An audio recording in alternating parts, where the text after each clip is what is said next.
व्यक्ति का जीवन जो है क्या है, मुश्किल से हम लोग 80 या 90 साल तक जीते हैं।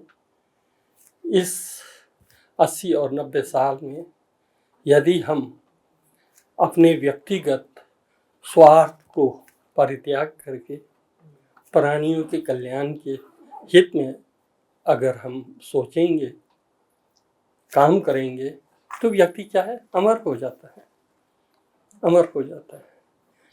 इसका उदाहरण तथागत बुद्ध को हम ले सकते हैं।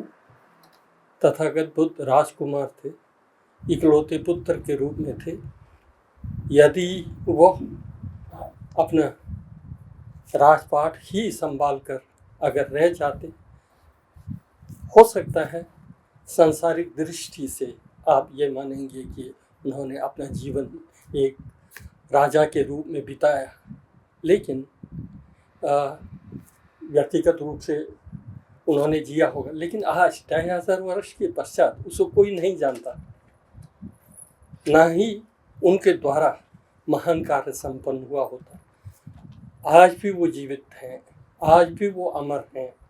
आज भी सिद्धार्थ के नाम से हम उनके पिता शुद्धोधन को स्मरण करते हैं, उनकी माता महामाया का हम स्मरण करते हैं, उनके पुत्र राहुल को हम जानते हैं।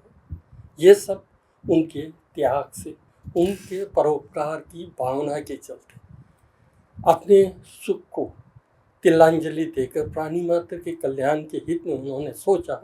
इसलिए उसका परिणाम यह है कि आज भी हम उनको स्मरण करते हैं। सबसे महत्वपूर्ण यह है कि हमारा जीवन दुर्लभ है। हम दूसरों के कैसे काम में आए, हम दूसरों का क्या हित कर सकते हैं, ये आपको अपने मन में बिठाना है। विशेषकर आप सब अध्यापक हैं। एक अध्यापक जो है कोच का पायलट की तरह है, उसके पीछे पैसेंजर जो 40-45 लोग हैं वो आपके हाथ में है। उसको आप कहाँ सुरक्षित ले जा रहे हैं, क्या कर रहे हैं, उसका पूरा दारोमदार जिम्मेवारी जो है आप पर है। आपका फ्यूचर, आप उन बच्चों का क्या फ्यूचर बना रहे हैं। एक बच्चे के फ्यूचर से उसके परिवार का फ्यूचर बनता है, उसके इर्द गिर्द परिसर समाज का हित बनता है, राष्ट्र का निर्माण होती है। हम लोग बहुत महत्वपूर्ण कार्य को हम लोग कर रहे हैं। इस चीज़ को अब हमारे अंदर ये भाव रहनी चाहिए। हम अपने कार्य से अपने को गौरवान्वित महसूस करना चाहिए। हम महान कार्य कर रहे हैं, परिवार के लिए कर रहे हैं, समाज के लिए कर रहे हैं, राष्ट्र के लिए कर रहे हैं, दुनिया के लिए कर रहे हैं। आज जो आप बीज उन बच्चों के अंदर बोएंगे वही आपके अमेरिका का फ्यूचर होगा। आपका फ्यूचर क्या होगा वो आपके हाथ में है। इसलिए जो है मैं भी यहाँ पर भी वही कहता हूँ, अपने अध्यापकों से यही कहता हूँ। जिस क्लासरूम में आप जाते हैं, बच्चों को पढ़ाते हैं, उसको अपने बच्चों की तरह समझिएगा। हम अपने बच्चों के फ्यूचर के प्रति, उसके लाइफ के प्रति कितने चिंतित होते हैं कि मेरा बच्चा ये करे, वो करे, ये बने, चिंतित होते हैं। ठीक उसी प्रकार क्लासरूम के सभी बच्चों के प्रति भी ये भाव हमारे अंदर होनी चाहिए। इसका फ्यूचर कैसे बनाऊं, इसको कैसे आदमी बनाऊं, ये अगर आपके मन में, मस्तिष्क में, भाव में अगर है तो बहुत आप ईमानदारी से काम करेंगे। आप अपने को अप टू डेट बनाएंगे, अपने को सादगी से जीवन यापन करने का आप प्रयास करेंगे। ये अगर आपके अंदर है, परोपकार की भावना जिसके अंदर होता है वो बहुत ही सरल और सज्जन होता है। उसके लिए दूसरा चीज़ की आवश्यकता नहीं होता। ये महत्वपूर्ण है आप अध्यापकों के लिए। तो इसमें यही है। तो जैसे मैंने बुद्ध को कहा, बुद्ध ने गृह त्यागा, ध्यान किया, साधना किया और उन्होंने वस्तु की वास्तविकता को रियलाइज किया और फिर उसका उन्होंने उपदेश दिया। 4 आर्य सत्य, अष्टांगिक मार्ग, प्रतीत्य समुत्पाद जैसे सिद्धांत का उन्होंने जो है उपदेश दिया। यदि वो राजा बनकर बैठते, क्या प्रतीत्य समुत्पाद का सिद्धांत हमको मिलता? क्या आर्य अष्टांगिक मार्ग का हमको संदेश मिलता? क्या हम जानते? उनके गृह परित्याग के चलते लाखों करोड़ों लोगों का हित हुआ है। एक समय तो संपूर्ण एशिया बौद्ध में हो गया था बुद्ध के विचारों से। आज भी आप देखिए एशियन कंट्री में देखिए तो कितने विहार है, कितने स्तूप हैं, कितने बुद्ध के त्रिपिटक को देखिए कितने भाषाओं में अनुवाद हुआ है। श्रीलंकन है, बर्मा है, जापानीज है, कोरियन है, चाइनीज है, आज तो अंग्रेजी में पूरा संपूर्ण। देखिए एक महान कार्य एक व्यक्ति के त्याग के चलते हुआ है। सबसे महत्वपूर्ण हमारे अंदर त्याग की भावना। वो बुद्ध को जब आप स्मरण करेंगे, ये स्मरण कीजिए कि वो राजकुमार होते हुए भी राजपाट का परित्याग करके जो है दुनिया को ये दिया है। हमारे लिए तो त्यागने के लिए कौन सा क्या, ठीक, इस चीज़ को आप सोचिए। और फिर यदि तथागत बुद्ध के जीवनी से संबंधित सोचे सारनाथ के बारे में, जो पंचवर्गीय भिक्षु हमारे यहाँ पर भी है लाइब्रेरी के सामने, जो आप पंचवर्गीय भिक्षु देखेंगे, इसका जातक, इसका इतिहास, इसकी भूमिका क्या है। क्योंकि बौद्धों के अनुसार हमारा पूर्व जन्म पर जन्म जो हम मानते हैं, जैसे सनातन धर्म में पूर्व पर जन्म की अवधारणा है, उसी प्रकार बौद्धों में भी है। इसलिए हमारा असंख्य कल्पों में जन्म हुआ होगा और आगे भी जन्म होते रहेगा जब तक हम मोक्ष या मुक्ति की प्राप्ति नहीं करेंगे। तो एक समय जब सिद्धार्थ बोधिसत्व के रूप में नेपाल के राजपुत्र के रूप में उन्होंने जन्म लिया था। राजा के 3 पुत्र थे, एक था महाकारुणिक, दूसरे का नाम था महासाहसिक और तीसरे का नाम था महामैत्रेय करके, 3 पुत्र के रूप में। एक दिन राज परिवार जो है पिकनिक के लिए बहुत दूर चले जाते हैं, पिकनिक के लिए राज परिवार से दूर चले जाते हैं। काफ़ी दूर जाने के बाद फिर बच्चे खेलते खेलते और डीप फॉरेस्ट में निकल जाते हैं। तो वहाँ आगे जा कर के वो देखते हैं कि एक शेरनी जो है 5 बच्चों को जन्म दे करके वो हंट नहीं कर पाती है, वो शिकार नहीं जा सकती है, क्योंकि 5 बच्चों का जन्म दिया है तो वो अस्वस्थ हो गई। अब मरण आसन पर है प्राय शेरनी जो है। तो उसको इन बच्चों ने देखा, तो उसमें जो महाकारुणिक थे उनको बहुत दुख हुआ, अगर ये शेरनी मर जाती है तो ये 4-5 बच्चे भी मर जाएंगे, क्या होगा इसका, उनको बहुत दुख होता है। तो वो उनके अपने ब्रदर से पूछते हैं, महासाहसिक से पूछते हैं, इनको हम कैसे बचा सकते हैं, इस शेरनी को हम कैसे बचा सकते हैं। तो ब्रदर अग्रित बोलते हैं, तो ये तो मीट खाने वाला है, इस मीट के बिना तो इसको हम जीवन दान नहीं दे सकते हैं, या तो किसी दूसरे अन्य पशु को मारना होगा तभी ये संभव है, अन्यथा हम इसको नहीं बचा सकते। तो इनको फिर चोट होती, दुख पहुंचता है, तो मैं नहीं बचा सका। तो फिर वो वापस लौटते समय उनके दिमाग में आता है, मैंने इस संसार में कितनी बार जन्म लिया, असंख्य बार मैंने इस संसार में जन्म लिया। यदि मेरे शरीर को त्याग करके जो हड्डियां होंगा उसको अगर मैं जमा करके रखूंगा तो वो माउंट मेरू से भी ऊपर हो जाएगा, इतने बार मैं मरा। और अपने सगे संबंधी माता पिता भाई बहन के मरने पर जो मैंने आंसू बहा, अगर उसको कलेक्ट करूं तो एक प्रकार से महान झील के सदृश होगा, इतने बार इतना दुख होगा या इतना वियोग हुआ। तो अभी कम से कम मैं इस शेरनी को बचा सकूं तो इनके 5 बच्चों को भी बचा सकूंगा, मरना तो है एक दिन, यदि ये शरीर उसके काम में आए तो और मुझे क्या चाहिए, ये भाव उनके अंदर उत्पन्न होती है।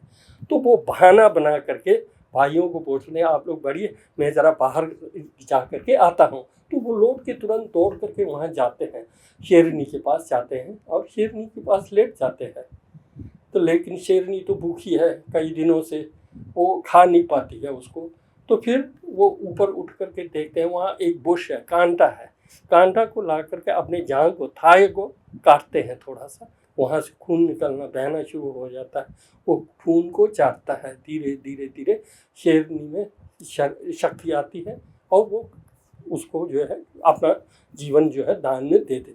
उस समय वो बोधिसत्व प्रेयर करते हैं, प्रार्थना करते हैं कि मेरे इस शरीर परित्याग से, मैंने जो शरीर शेरनी को दान दिया है, भविष्य में इस पुण्य से जब मैं बुद्ध बनूंगा दान पारमिता के चलते जब मैं बुद्ध बनूंगा तो ये 5 कप्स जो है मेरे पहले शिष्य हों, मेरे पहले डिसाइपल्स हों। और ये जो शेरनी है वो मेरे माता के रूप में जन्म ले करके बोधिसत्व जो है प्रेयर करता है। तो बोधिसत्वों का प्रेयर फेल नहीं होता है। बोधिसत्व लोग दिल से प्रेयर करते हैं और स्वार्थ के लिए प्रेयर नहीं करते हैं, परार्थ के लिए प्रेयर करते हैं। उनका प्रेयर जो है बहुत वास्तविक होती है और फुलफिल होता है। तो उसी के परिणाम से ये कहा जाता है कि शेरनी जो है महामाया के रूप में जन्म लिया। और ये पंचकव्स जो वो पंचवर्गीय भिक्षु है ना, ये जो है क्या है, वो पंचकव्स है। ये है बोधिसत्व। आस्था प्रदान, धर्म दर्शन। और बुद्धिज्म क्या है? आस्था नहीं, तापाच्छेदा निक्षात स्वरण पंडिता है, परीक्षित गुरु मत वचन दुख। बुद्ध कहता है कि आस्था नहीं, आप जो है ऑब्जर्व कीजिए, परीक्षा कीजिए, चिंतन कीजिए, आपके अनुभूति पर उतारिए। अगर आपको ये लगता है कि ये सही है, विश्लेषण समीक्षा के कारण। बुद्ध का दर्शन क्या? अनित्य है। अनित्य को कौन नकार सकता है? कौन सा युक्ति है? परिवर्तनशील है, अनित्य है, वो वास्तविकता है। अनित्य को आप जानेंगे तो आस्था की तरह आनंद वाला नहीं है। अनित्य को जानेंगे तो आप कई प्रकार के समस्याओं से अपने से ऊपर उठ जाएंगे। प्रतीत्य समुत्पाद का आप सिद्धांत को जानेंगे तो उससे जो है आपके अंदर जो विकृतियां, राग द्वेष मोह आदि हैं, कपूर हो जाएगा। क्योंकि राग क्या है? राग का ऑब्जर्व करेंगे आप, राग का ओरिजिन कहाँ है, राग क्यों उत्पन्न होती है, राग का क्या स्वभाव है, इस पर आप विश्लेषण करेंगे ना, क्यों राग उत्पन्न हो रही है। जब राग के ऊपर इन्वेस्टिगेट करना शुरू कर लेंगे, राग की प्राप्ति नहीं होगी, लेक ऑफ इनहेरेंस है, वो तो निस्वभाव है। हम द्वेष का ऑब्जर्व करेंगे, द्वेष क्यों उत्पन्न हो रही है, किन कारणों से, अज्ञानता के कारण। कई एस्पेक्ट है, उसको एक एक करके अलग करेंगे तो वहाँ द्वेष भी नहीं है।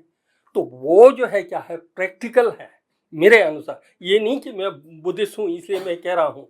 तो इसलिए आस्था के चलते लोगों को आनंद मिलती है, अनुभूति मिलती है। और फिर दूसरा आप देखिए सीरियसली, जो आस्था करते हैं वो कभी राग से मुक्त होने के लिए प्रेयर नहीं करते हैं, द्वेष से मुक्त हो जाऊं, ईर्ष्या से मुक्त हो जाऊं, इसके लिए वो प्रेयर वहाँ नहीं प्रेयर करते हैं धन संपत्ति ऐश्वर्य मनोकामनाएं पूरी हो। वो तो स्वार्थ से प्रेरित होकर के आप कर रहे हैं ना, दुआ भी कर रहे हैं, पूजा भी कर रहे हैं, कहीं मंदिर में जा रहे हैं, कुछ चढ़ाव भी दे रहे हैं, स्वार्थ। लेकिन बुद्धिज्म उसके लिए नहीं है। बुद्धिज्म विश्लेषण कीजिए, निस्वभाव को समझिए, वस्तु की यथार्थता को समझिए, इस पर जोर देती है। इसलिए मैं समझता हूँ आगे 21वीं सदी में आगे चल करके अगर कोई धर्म और दर्शन का एग्जिस्टेंस होगा, मेरे दृष्टि में तो बुद्धिज्म को रहना चाहिए, क्योंकि वो वास्तविकता है। आत्मा शब्द जो है क्या नित्य कुटस्थ के रूप में मान करके वो आत्मा नहीं मानती है, लेकिन चित्त की निरंतरता न आदि है ना अनादि है, अंत है। ये तो थेरवाद में भी माना जाता है, महायान में भी माना जाता है। चित्त का कोई आदि नहीं है, चित्त का कोई बिगिनिंग नहीं है। जिसका बिगिनिंग नहीं है उसका एंड भी नहीं होगा, बट निरंतर है। जैसे आज के विज्ञान कहते हैं ऊर्जा का कोई बिगिनिंग थोड़ी है, ऊर्जा कोई इनलेट थोड़ी होता है, निरंतर रहती है। ठीक उसी प्रकार चित्त की निरंतरता है। कर्म जो है 3 परिस्थितियों में फल देगा। आपने कर्म कर लिया तो निश्चित रूप से फल भोगना भी ज़रूरी नहीं है। पौधों के अनुसार आपने कर्म कर लिया ना, तो ये ज़रूरी नहीं है कि उस कर्म का फल आपको किसी भी हालत में भोगना पड़ेगा, ऐसा सर्टेनिटी भी नहीं है। जैसे कि उदाहरण के लिए आप अंगुलीमाल को जानते हैं। अंगुलीमाल ने 1000 लोगों को मारा था, और वो जो उसी जीवन में अर्हत हो गया तो निर्वाण को प्राप्त किया था। तो उसका जन्म तो हुआ नहीं, फिर उसने 1000 आदमी को तो मारा, फिर उसका परिणाम कहाँ गया, उसका फल कहाँ गया। बुद्धिज्म में जो हमारा जन्म क्यों होता है इस संसार, हमारा जन्म इसलिए होता है कि तृष्णा है हमारे अंदर, हमारे शरीर के प्रति अटैचमेंट है। मरते समय कोई भी व्यक्ति मरने नहीं चाहता है, अपने शरीर को छोड़ने नहीं चाहता है, वो हमारे अंदर तृष्णा है। वही अंतिम चरण में है, मृत्यु के समय जब चित्त शरीर से बाहर निकलती है तो उस समय जो है तो वो अटैचमेंट है ना, तृष्णा जो है हमको दूसरे में संधि कर देता है। जिस व्यक्ति ने अर्हतत्व को प्राप्त किया उसने तृष्णा का पूरा परित्याग किया है। तृष्णा है नहीं उसके, तृष्णा को खोजा उसने, तृष्णा का स्वरूप को देखा उसने, वो तो निस्वभाव है, तृष्णा तो है ही नहीं है। हाँ, वो तो हमारा माइंड का क्रिएट था, मकड़ी का जाल था, वो तो हमारे द्वारा रचित था। कहाँ है तृष्णा?